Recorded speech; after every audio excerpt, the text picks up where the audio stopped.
Hi everyone, I'm Michael from Piece4Peace Crafting, and today I'm joining Irina on Fiberchats. If you enjoyed this interview and you want to see more interviews like it, feel free to like, subscribe, and comment down below.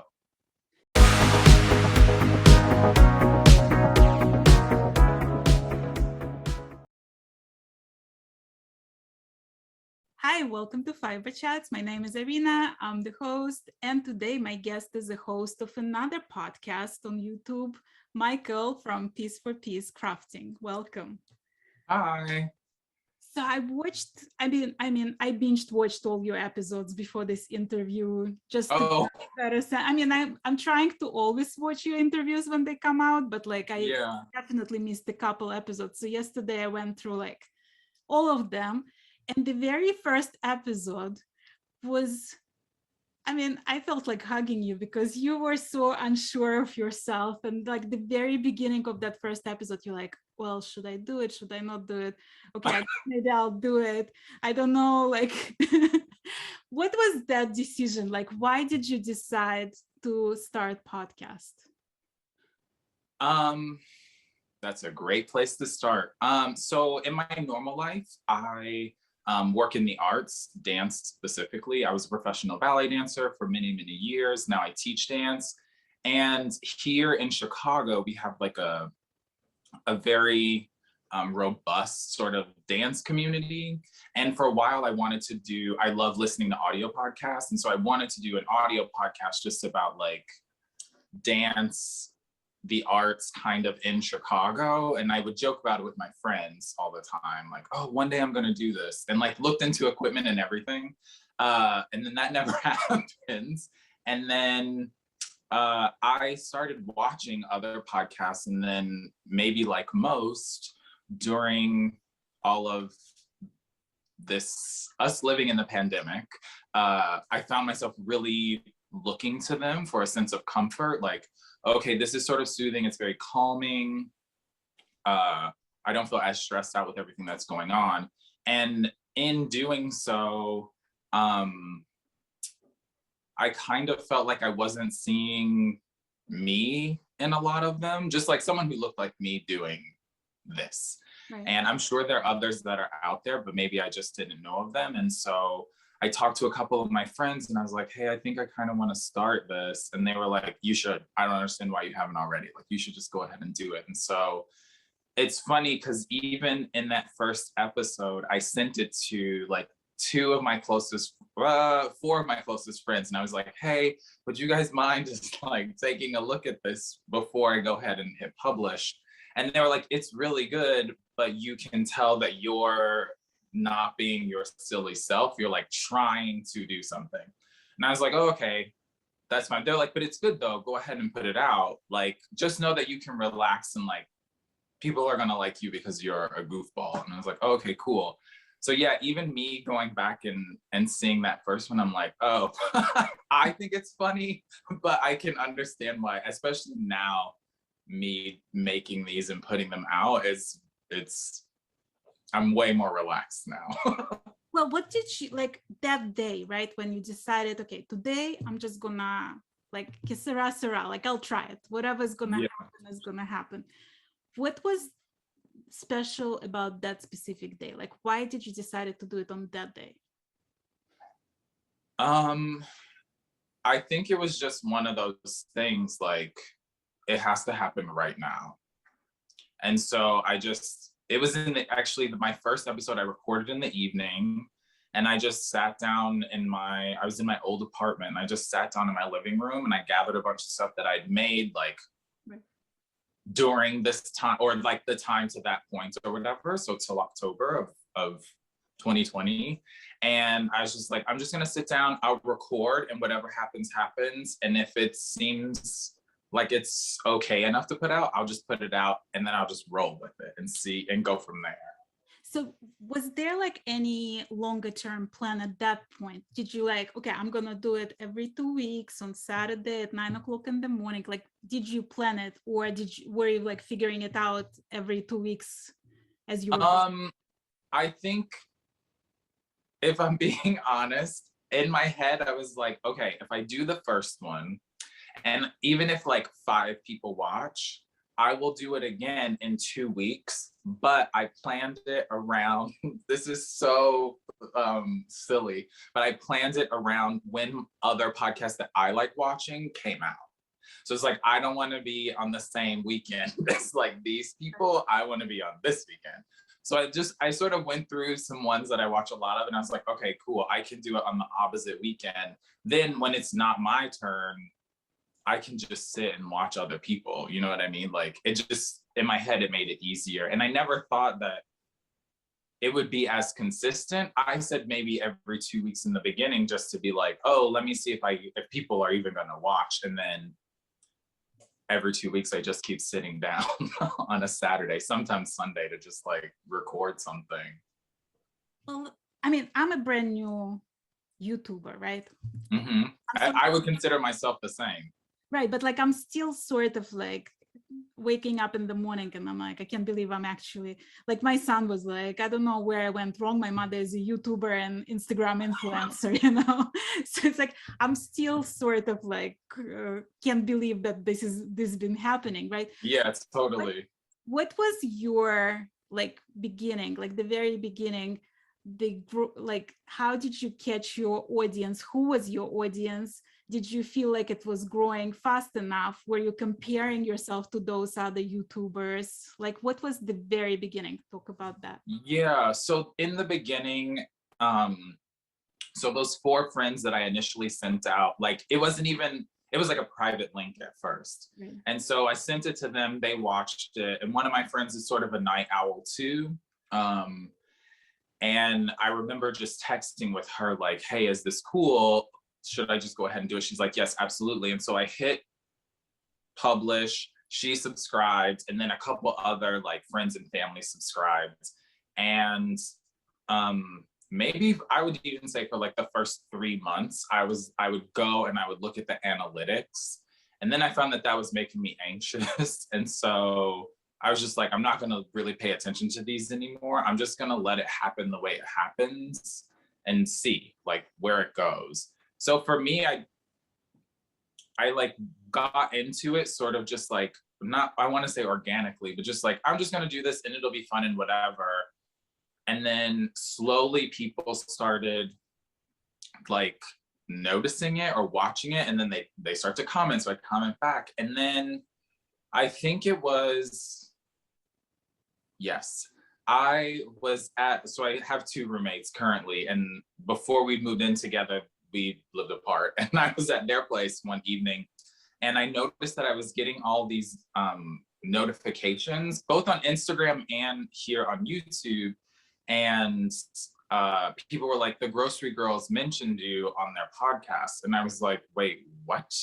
And so then, because I hadn't watched it yet, I went and I looked and I was like, holy cow, like this is a little bit bananas.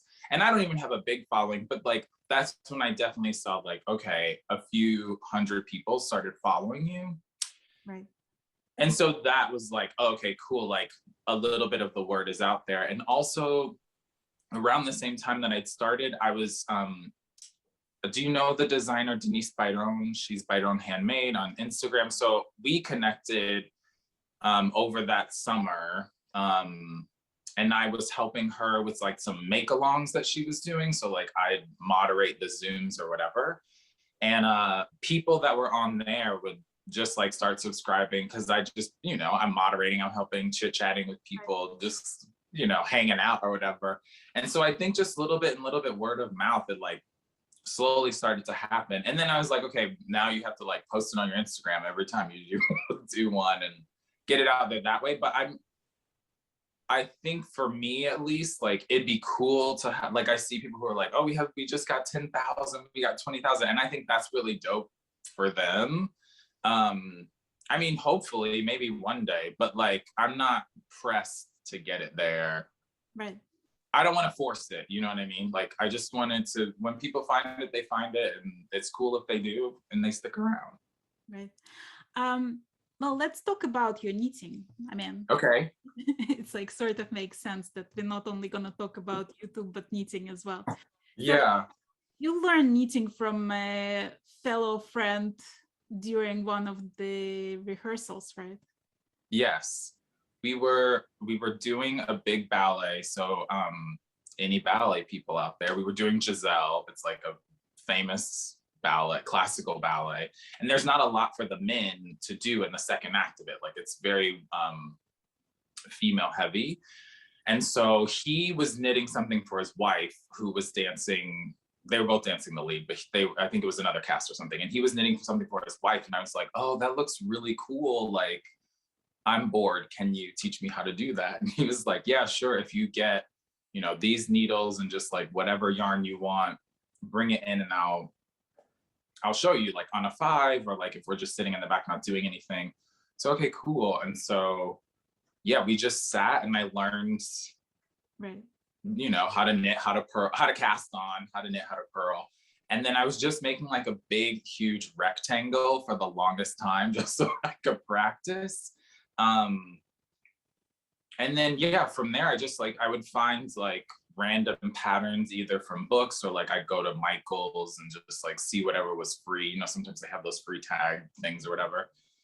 And I would just make a lot of rectangular things. I was too nervous to like knit in a circle or try like bigger stuff. So it was a lot of scarves. I eventually made some hats, but yeah, that was kind of the beginning of it. Yeah, but you're going from like simple rectangular scarves and then you're jumping like, oh, let me learn brioche, and you're going into like blanket by Stephen Weil, which is like the biggest piece of knitting, right? Yeah. At what point did you find that like bravery to just jump in and like, okay, I don't know this technique, let me learn it on the most difficult thing out there? Right. So I like learned how to knit like 13 years ago. So like I did that for like just that for 2 years, like only scarves and stuff. And like for family, I sometimes made stuff for myself, but I was like, this is gonna be this, I'm gonna do this for gifts. And then I was like, this takes too long. I'm only gonna do this sometimes for gifts. And then I learned how to crochet from friends at work, very similar situation. And so then that's all I did for like a long time. Like every now and then I would do something that was knit. And then maybe, I wanna say 2018, I'd stopped dancing. One of my coworkers asked me if I could knit her a scarf. She didn't have a pattern, but she had the one that like one of her friends in college had made her. And I was like, yeah, bring it in. Like, I'll see what I can do. And so I looked at it and I was like, oh, this is just a seed stitch. Like I remembered that. And I went home and I got some yarn and cast on for her and just like made her this big infinity scarf. And that like sparked something like, oh, remember you used to really like doing this. And so from there, I started, and I could go on the University of YouTube and look things up. And so I was just looking up different things. And then I found like a couple podcasts and I just started watching them and then was like, oh, okay, I'm gonna try this. I'm gonna try this and just see what happens. You know, I think a lot of it has to do with like coming from an artistic background. So like in dance, you literally just have to try stuff and see if it works or try it enough to make it work, you know? So yeah, I was like, I had a friend who was moving away. I was like, I've never made a shawl. I want to make a shawl for him before he leaves. And so I learned about Ravelry. I saw Stephen West's, what's that one called? It was a Stephen West shawl. It was like one of his earlier ones, a simple one. The Barndom, that's it. And I just got some fingering weight yarn. I'd never worked with that before. I was like, I'm just gonna give it a go. And there were a couple things that I had to sort of figure out, but to me, it was just like, how am I gonna do this and do it so that I understand what it is? And then from there, I just fell down a rabbit hole. I think, you know, the same thing happened with socks. I was like, I just want to try this because everyone's talking about it. Oh, brioche seems cool. And at the time, like, I didn't know that people thought it was hard. I was just like, oh, that looks pretty. I want to know how to do it. Right. And then cast on the stark blanket so that I could learn. Like, why I couldn't just do it with a hat, I don't know. I had to do like a massive project that took me a month to do. But yeah, I think I'm interested in things, and so I just want to try them. I think, you know, if it's bad, you just rip it out and start over. It's okay. Well, tell me about your yarn journey. So you started from Michael's, and then you have that pretty back wall behind you now. Yeah. Relate? that just sort of randomly happened, and honestly I don't even know how it happens. I do, I lie. I think once I started getting back into it and I was watching, I think the first like most maybe, I was watching like earlier episodes of the Grocery Girls, and they were talking about all this really fun hand-dyed yarn. And if I'm being honest, I'd been really intimidated to go into like a local yarn shop just because they have a vibe that wasn't really my vibe, or didn't seem like it was my vibe. And so then Lorna's Laces actually used to be in Chicago, and they were having like a warehouse sale or whatever. And so I just popped over and went through some stuff. I felt like I could be an introvert and just like do my own thing. And I just grabbed some things and then went home and played around with it. And I was like, oh, okay, this is like, this is where it's at.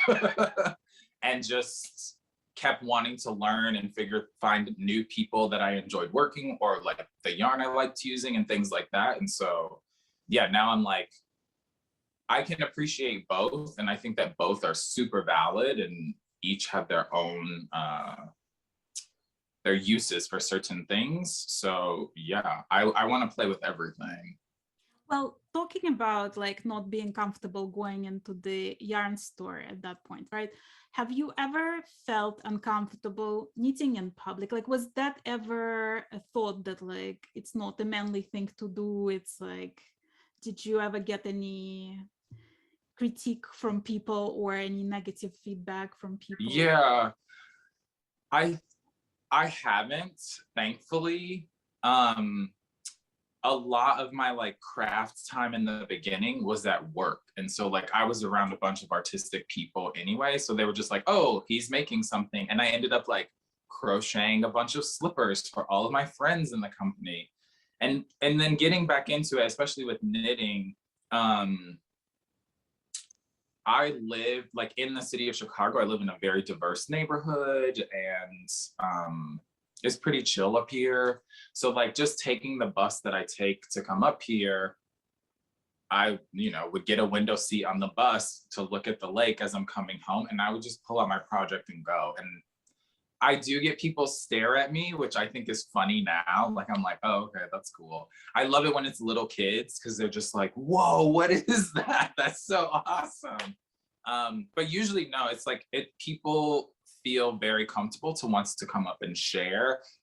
Pre-pandemic, that is. You know, I've had people like, they're getting off and they're like, it was so lovely watching you. Like my mom used to do that, or like my dad used to do that when I was a kid. And so like, I think that's really sweet, just sharing of those, just like a human interaction with people. That's like a genuine emotion that was brought up from you just like watching someone craft on the bus. Yeah, no, I try to just like do my thing, and if people are mad about it, like, you be mad over there. Like, don't bring that energy into my space. Have anybody ever commented on stuff you wore? Like if you're wearing one of your shawls, like was there any comments coming that way? In a negative way? Or positive, I mean. Oh, it's usually positive. And my favorite is when people get really shocked. Actually, last week I was in a little store and I was like getting a boba tea or whatever. And this woman and her daughter, I would presume, were in there, and I just finished my Bubbles and Brioche, which is another Stephen West shawl. And I was wearing it, and this woman was like, oh, I just saw something that looked really similar to that in some store. She's like, but I think it was more flowers. And I'm like, oh, that's cool. She's like, yeah, the colors are great. Did someone make that for you? And I was like, oh, yeah, me. I made it for me. And she was like, wait, what? But then her order came. And so she just got it, and she like sort of walked away, like walking in disbelief that like I could do that. And I was just like, yeah, it's okay. It's a vibe. Like we're out here doing it. Did anybody in your family ever crafted anything? No. That's my aunts and uncles will joke that like my cousins and I were the ones that got all of that kind of stuff. But no one really crafts in my family. I think I'm the only one. I mean, I'm a kid who grew up in like I was a kid in the 80s, so I feel like we did a lot of like crafty things, just as like, you know, this is what your parents are putting you in, you're gonna, I don't know, make this, all this kind of stuff. It was never fiber related, it was just like being creative. So I feel like I just kind of ran with that. It's just a part of me. Is your family like surprised at the fact that you are knitting podcaster, knitting man? Is there like, what? Okay, then are they like asking for gifts? Yes. Yes. They're not surprised that I like do it because I've always been sort of like artsy and creative. They're just like, oh, that's Michael doing his thing. And they love it. Like they're super supportive. But I do get requests for things, especially when it's closer to the holidays. And like, they don't know how long it takes to make something. So like a cousin will be like, oh, can you make me a gift for someone? I want it for Christmas, but I have like 2 weeks to do it. And I'm just like, oh, sure. But like, know that it may not be done by Christmas. Like it'll be a little bit after, but like tell them it's handmade and they'll love it regardless. Right. So yeah, every now and then they do, but for the most part, it's usually just around the holidays, and it's never anything. No one's asking me to knit them a sweater. It's like, oh, can I get like this cowl I saw on your Instagram? Or like, they just go shopping on my Instagram. They're like, I want one of these. Can you do that for me? Okay, sure, that's fine. Do you mind that? Do you mind knitting something like second, third time in a row? Or like when you're done with the project, you're like, okay, I tried that, I got my interest out, don't want to touch it again. Yeah, I enjoy it actually. I'm fascinated by people. Like I watch some people and they're like, I never knit anything twice. And I'm just like, how? How do you not do that? I'm pretty much one of those people. I think I only knitted one scarf twice. Okay. And only because like my girlfriend, who's like closest friend of mine, she did just that thing. She went on my Instagram and she's like, I want this exact right shawl, but these colors, right? So that I was like, okay, but like I haven't, like I never knitted anything twice. Wild. Yeah, I think for me, like there's something calming about it. It's like, oh, now I really know the pattern, right? Like the first time through, you're like, you have an understanding, you're going through it, you're learning it. And then like the second and third time, it's just like, oh, I can bang this out because I know what to expect. I know what all the little instructions are, maybe things that tripped me up the first time. It makes it easier. There's definitely things that like, I will only be knitting once. Right. Not because I didn't enjoy it, but like, I will never make another slip extravaganza. I won't do it. It was fun. I love mine, but like, I'm never going to knit that again because it took forever. Is there yeah, any project that you've made that like doesn't matter what, you'll never give anybody? It's like stays with you. Surprisingly, a lot of the shawls that I have are never going in. They're always going to be with me. I've made shawls for other people. But a lot of the ones that I post on Instagram, and usually I say if it's a gift on Instagram, they're for me. Like I have found that I enjoy wearing them. I never liked scarves because they just felt like they never did the job, right? And so like wearing a shawl, I feel like, oh, this is doing exactly what it needs to do. Like I feel warm, it's big enough, especially here in Chicago. I assume it's similar on the East Coast too. Like the winters can be pretty brutal. Chicago and is also like so windy that like it can be October and it can be 65 degrees and you still like freezing. Yes, exactly. Yes. So like, yeah, I'm making things for myself. Have you been wearing shawls prior to knitting your first shawl? No. So it wasn't like part of the growing up wearing a shawl? No, and absolutely not. It wasn't.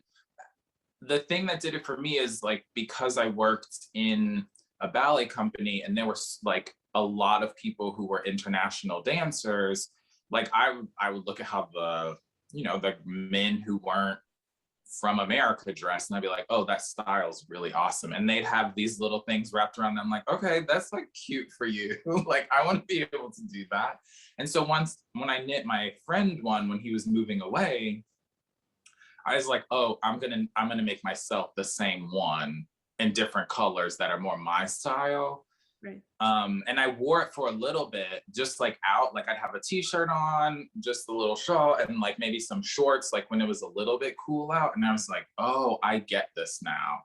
And then there was no turning back after that. Now I'm like, the bigger the better. Like, let's do this. No, because I remember that whole like men and shawl when it went like viral after Sun modeled some lace shawl, and then she got like bunch of subscribers followers that unfollowed her, and so I remember talking to you at that point about it, and you were like, this is like totally American thing, like internationally nobody stresses over wearing shawl. And I find it like so true, because like you're going Middle East or you're going to like India, like Pakistan, like part of the culture, like they all wear it's only here somehow that it became this taboo thing and like something shocking. Right. It's like taking away people's masculinity. And I'm like, I just want to be fashionable and warm. So I don't really see what the problem is. Right. What about colors? Like, do you find that people would give you a hard time about certain colors because they're not masculine enough?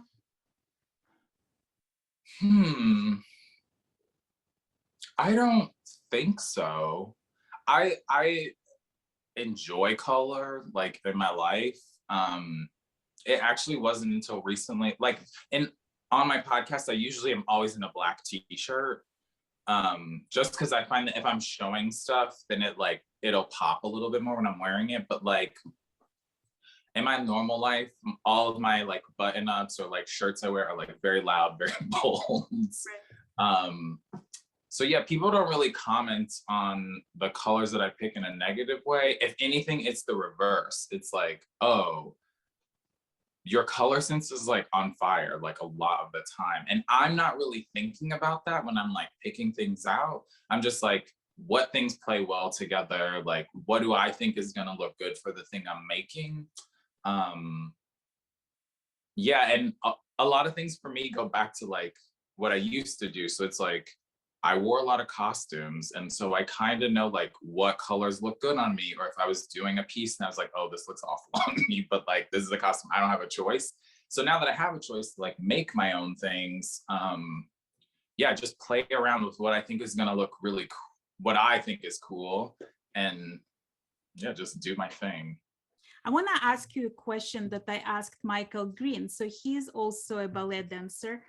And to me, like ballet is like very intensely physical, like it requires a lot of repetition of the same, like you practicing the same movements, like you always move, right?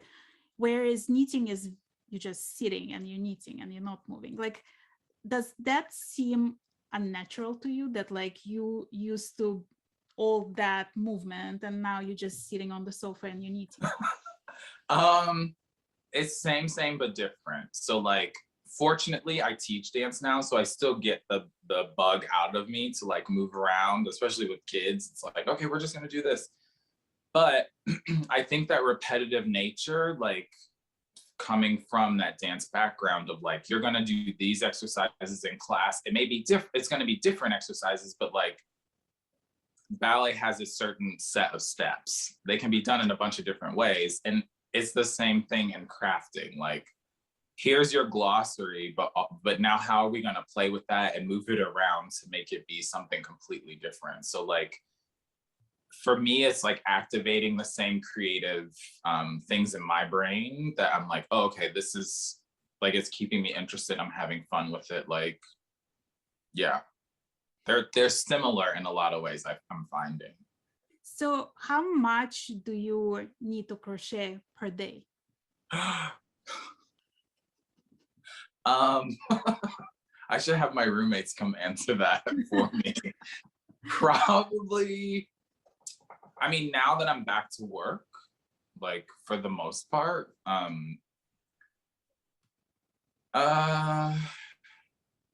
maybe 4. Sometimes if I'm like not wanting to go to bed, maybe 5 hours. Okay, so like on a like really good day. Right. In the evening, I could just sit. I'm not judging like you're. Oh, okay. I'm just like trying to make sure that I'm not the only crazy one who can do it. No. I'll sit. Actually, before we started this, like I was hanging out with them. I was like, I'm just gonna finish this one row before I have to go in here. So yeah, it's actually, yeah, I'm always. And like the reason I'm asking, right? Yeah. You coming from, again, you're coming from the athletic background. Do you approach knitting like in preventing the injury kind of way? Do you like think about injury prevention with knitting because it's repetitive motion? It's like the heavier the things you're knitting, the heavier it is on your hands. Like, is that part of your thinking because you're knitting so much? Yeah, I do think about that.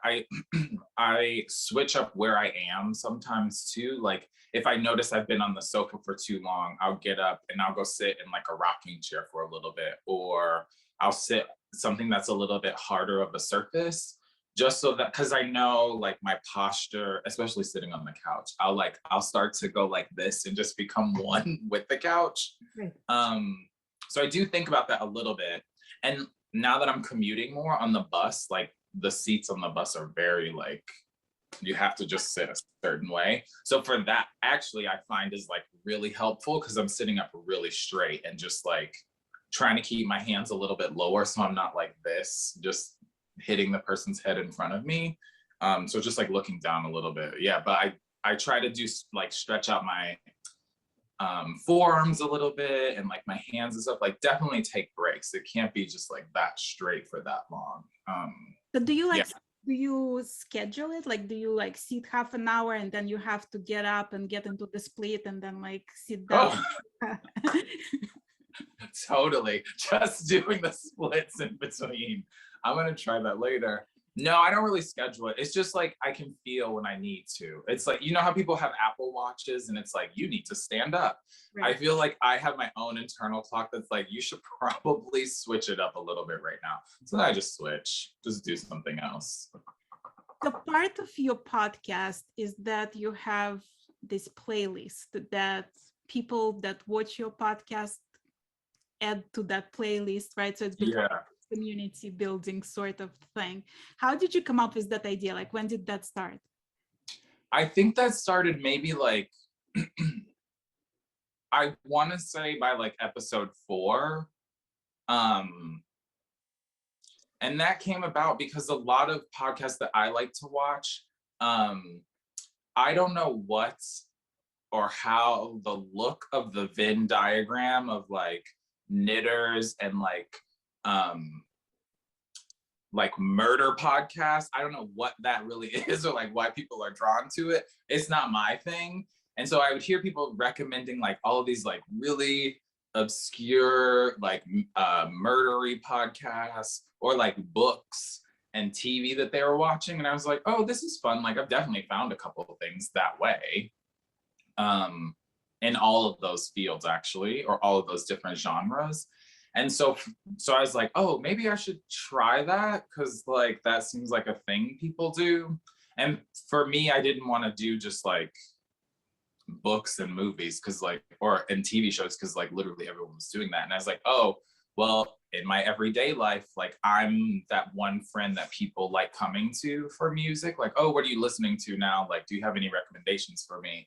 And I have a pretty nice record collection. And so I was like, why don't I just do that? Like I'll go every time I record, I'll pick something out and I'll just recommend it. And then the playlist over on Spotify started, and I was like, oh, maybe this would be cool if we made it collaborative. And people really dig it. And so like that makes me happy too, because I'm getting to hear recommendations from other people and building my own library of like, oh, okay, I love this. I like this artist now. Oh, I like this artist. Like, I love this sound. And I'm not sure if I have a lot of international followers, but I know that there's a lot of international music that gets filtered in there. And I love that. Like, I want something, I don't need to know what you're saying. It just sounds beautiful. I'm going to put it on and like jam out to it. Right. So talking about your followers or subscribers and like it's getting confusing, all those things. But yeah. You like, is there a hardcore fan group that like they'll watch every single episode you put out, they'll comment on every episode, they'll like reach out to you with emails, so like DMs, and they're gonna be like, oh, I loved what you said about this, but like yes. a large group, or there is like 3? I would say that are like hardcore like that. There's probably about 10 to 15 that are like, we have like full conversations like every 2 weeks, just like in the comments. And some people who like will DM me on Instagram, and I love it. I think it's so cute. And I think for me, especially too, like wanting to start the podcast was like, I want people to feel like they can do this. Like, I'm being silly and just like having a blast, just like making all these fun things. Like, you can do it too. It doesn't have to be this serious stuffy thing that it definitely can seem like from the outside. Like, how do we flip the script on that? And so like, if people are really digging it and they want to keep having some sort of interaction with me, like I'm more than willing to want to talk to them. They're like my internet friends, you know what I mean? Like, oh yeah, so-and-so wrote me today, like that's cool, like I'll get back to them a little bit later, like when I'm done teaching or whatever. It's nice. I think it's community building. Right. Is it ever like unnerving for you to sit in front of that camera, right? Like right now we're having a conversation. I have you on the other side, you have me, right? So we're talking. But when you record your podcast, it's you against that camera. There's nobody on the other side. Is that unnerving to you? Do you imagine like one of those 10 fans on the other side? Like who do you talk to? That's wild. I think I'm talking to, who am I talking to? I think that I'm talking to all of them. Like, it's this conversation, except I'm the only one that's speaking, which I know sounds weird, but like, that's literally what it is. So like in my head, there'll definitely be times where like, how to explain this? Like, I'll say something and in my head, I think it's funny. So then I just say like, I know what you guys are thinking, and then fill in the blank, you know what I mean? So like, I'm having this now I sound a little bit crazy, like off. I'm having that conversation with me, if that makes sense. So like, oh, I bet someone who's watching is probably feeling this way right now after I've said something. Like, let me just make a joke out of that, because then it makes me feel less awkward just talking to myself. I ask you because like one time I was recording a video just announcing a giveaway, and so it was me against the camera, and I think it was like 7 to 8 minutes. It was like very short, right? Maybe even 3 minutes. I don't know. It was like short. It seemed like a lifetime, and I think it took 16 takes to record that one video. And I was sweating bullets at the end. Like it was just like the most unnerving thing ever. And I was like, I don't understand how these people do that. Like they just sit in front of the camera and they talk, and they don't seem to like freeze, and they don't think they like you never seem to lose the line of thought. You just like, you're talking. It's like hour and a half hour of continuous talk. Yeah. Like, how do you don't get stuck, like brain freeze for a second when you don't know what else to say? Yeah, I think my thought process comes really quickly. So like, it's actually me trying to filter what's coming out, because it's like, this is too much, this is too much, this is too much. And so I pretend like I'm talking to a bunch of people. And then I think the other thing that helps me at least is like, I pretend like this world is just going to be a performance. So you only have one shot to do it.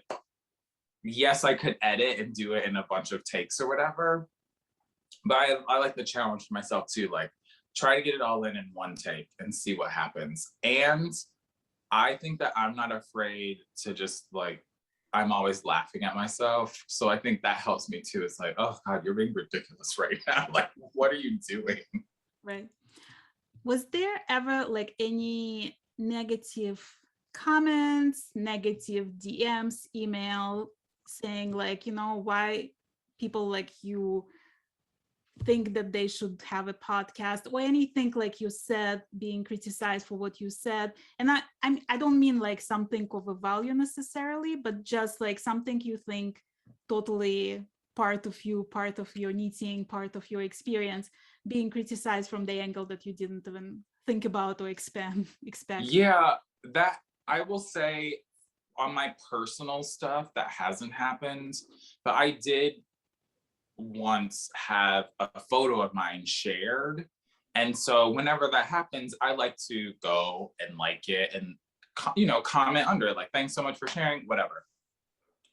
And I was going back to like see just how the photo was doing or whatever. And there were some like negative comments underneath it, like, oh, why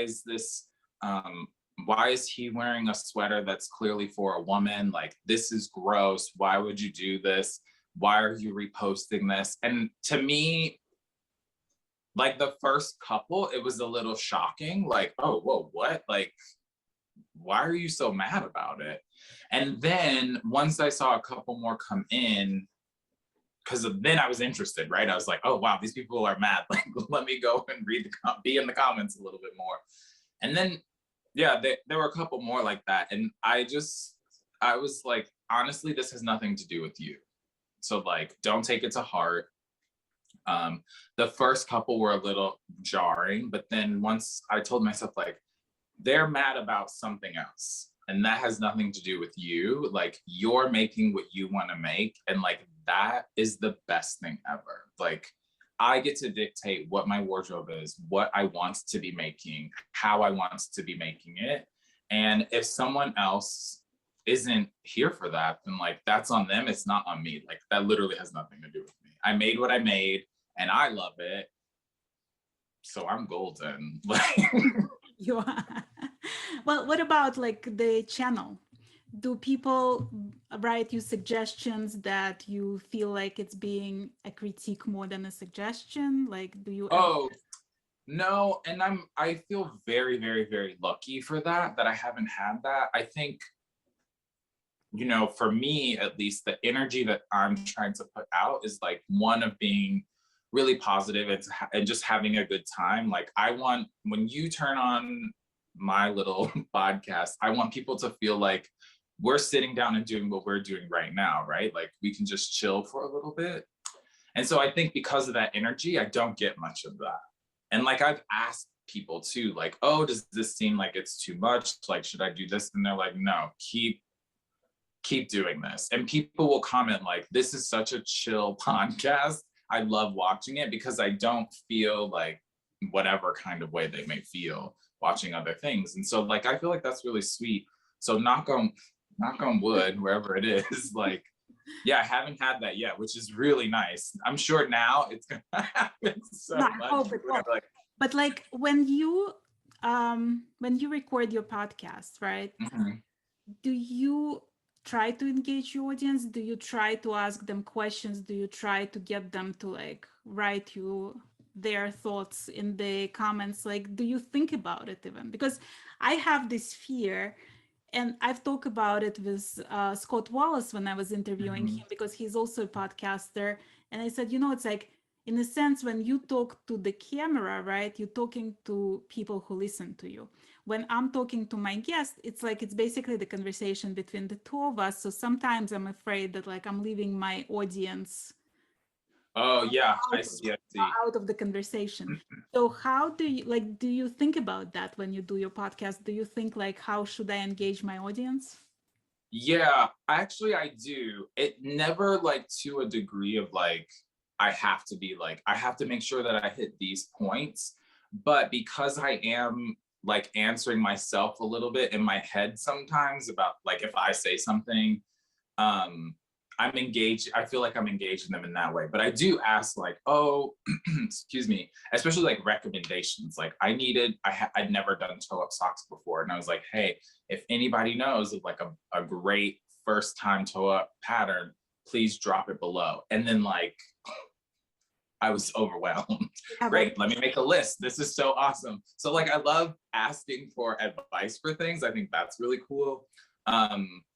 And then all the other engagement is I think is just me wanting to make people feel like they can do it too. So whether that's like being encouraging, showing something that maybe might inspire you, definitely, I'm not trying to make people laugh. I think by nature, I am just goofy. And so I usually think that if I make myself laugh, other people are gonna laugh with me. I mean, you can laugh at me too, I guess, but yeah, just like trying to keep it light, which I think is engaging.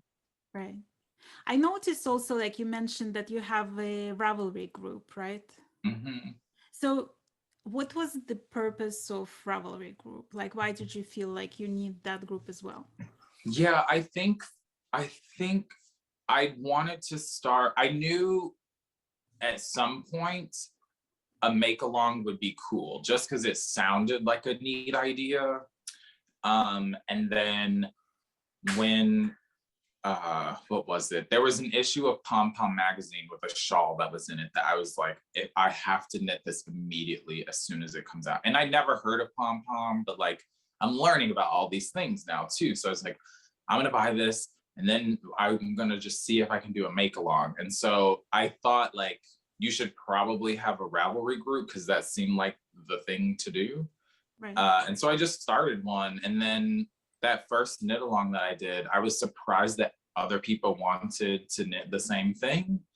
And people made such beautiful stuff, which was so nice. And I got the shawl I wanted out of it. So it was a win-win.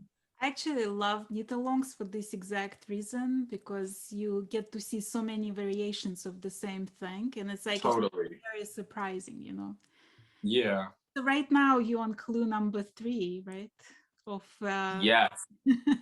Yeah. Do you like the mystery part of the knit-along? And we are talking about Stephen West recent mystery knit-along. Do you enjoy the mystery? So this is only my second time doing one. And I remember starting like my like crafting Instagram, right? My craftagram or whatever. And maybe it was for, trying to think now, maybe it was for the Starflake. Yeah. That was like the first one that I'd seen. And I was like, oh, what's happening? Like, why do people keep posting all of these things? Like, this is weird. And then I learned what it was and I was like, oh, that seems kind of cool, I think. And then my my love for Stephen West playfulness, I really started to dig that and get into it and just like look at a bunch of his patterns and stuff. And I think that really sparks my creativity too. And so then last year I was like, you know what? I'm just gonna give it a try. Like, this will be fun. I have no idea what I'm doing, but like, let's just go for it. And I had a blast doing it. And so, yeah, then I was like, okay, I have to do it again this year because it was so much fun. I think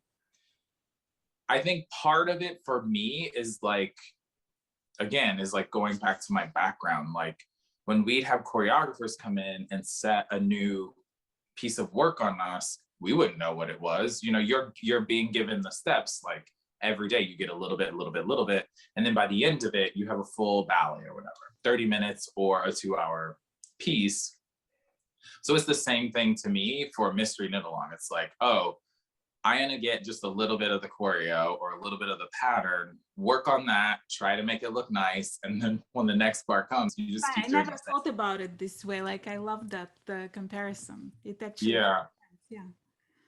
I actually, like, I don't have patience for the I love the knit-alongs. I just like because like the first clue, right, it's like a week long. So, right. but like the beginning of the shawl doesn't take you a week, it takes you like 3 hours. So suddenly Right. you like stuck with this little piece for a week and you're like, okay, like what's next, what's next, what's next, right? And I'm the kind of person who prefers to work on one project at the time. So I like, okay, if I start jumping into the different thing, it's like it stresses me out somehow. Like I prefer to I got you. one Yeah. thing and like finish it. So I actually wait until like clue number 4 and then I jump in because then it's up to my speed, you know. Yeah, and you know what? I feel like, in all honesty, that's still being a part of it, you know? Like, you're seeing everyone do it, and you're like, okay, it actually gives you more time to be like, is this something I want to make? Because now I've watched all these people test it. And yeah, and then you jump in when you feel like you're ready to. I wish I could be more monogamous with my crafting, but I'm not. Like after the first week of clue or the first week's clue, I finished in like 3 days, and then I cast on like 2 other things, almost 3, and just worked on those because I was like, well, I need something to be doing. I can't just have nothing. Well, when you pick the project, right? How do you pick them? I mean, first of all, there is your love of crochet and your love of knitting, right? It's like two animals. And then there is like large projects, tiny projects. Like, do you always have like a pair of socks, a hat, a blanket? Yeah, so I try to have a small on-the-go project with me because my commute one way can be 45 minutes to 2 hours, depending on like if a school is really far away or something. Right. So I like having a small project with me. Although I did knock out a couple shawls on the bus because it was just such a long ride that I could just sit and go. It's like I have the time. But then other than that, like I have a to-go project, and then I keep the bigger things at home. Like I always have a big thing at home, whether that's a sweater now I make sweaters, which is crazy to think like a year and a half ago I wasn't doing that, and so now I am.